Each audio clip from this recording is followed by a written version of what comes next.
سورہ آل عمران آیت نمبر 81۔ ترجمہ و تشریح حوالہ تفسیر ابن کثیر۔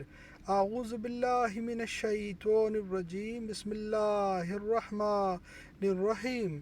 وَإِذْ اور جب اخذ لیا اللہ تعالیٰ میثاق عہد النبیین نبی، لما جو کچھ آتیتکم میں تمہیں دوں، من سے کتاب و حکمت اور حکمت، ثم پھر آئے تم رسول مصدق تصدیق کرتا ہوا، لما جو معکم تمہارے پاس، لتؤمنن تم ضرور ایمان لاؤ گے، بھی اس پر، اور لتنصرنہ تم ضرور مدد کرو گے اس کے، قال اس نے کہا، کیا اقررتم تم نے اقرار کیا، واخذتم اور تم نے قبول کیا، اللہ پر، ذالکم اسری میرا عہد، قالوا انہوں نے کہا، اقررنا ہم نے اقرار کیا، قال اس نے کہا، فاشہدوا پس تم گواہ رہو، وانا اور میں، معکم تمہارے ساتھ، من الشاہدین سے گواہ۔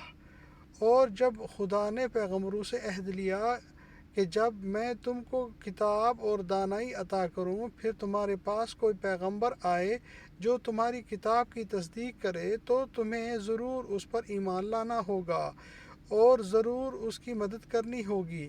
اور عہد لینے کے بعد پوچھا کہ بھلا تم نے اقرار کیا اور اس اقرار پر میرا ذمہ لیا، یعنی مجھے ضامن ٹھہرایا؟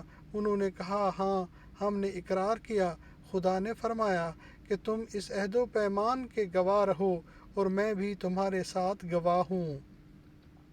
حضرت آدم سے لے کر حضرت عیسیٰ علیہ السلام تک کے تمام انبیاء کرام سے اللہ تعالیٰ نے وعدہ لیا کہ جب کبھی ان میں سے کسی کو بھی اللہ تبارک و تعالیٰ کتاب و حکمت دے اور وہ بڑے مرتبے تک پہنچ جائے، پھر اس کے بعد اسی کے زمانہ میں رسول صلی اللہ علیہ وسلم آ جائے، تو اس پر ایمان لانا اور اس کی نصرت و امداد کرنا اس کا فرض ہوگا۔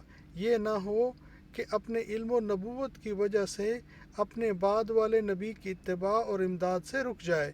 پھر اس سے پوچھا کہ کیا تم اقرار کرتے ہو اور اسی عہد و میثاق پر مجھے ضامن ٹھہراتے ہو؟ سب نے کہا، ہاں ہمارا اقرار ہے۔ تو فرمایا، گواہ رہو اور میں خود بھی گواہ ہوں۔ صدق اللہ العظیم۔ اللہم صلی علی محمد وعلی آل محمد کما صلیت علی ابراہیم وعلی آل ابراہیم انکا حمید مجید۔ اللہم بارک علی محمد وعلی آل محمد کما بارکت علی ابراہیم وعلی آل ابراہیم انکا حمید مجید۔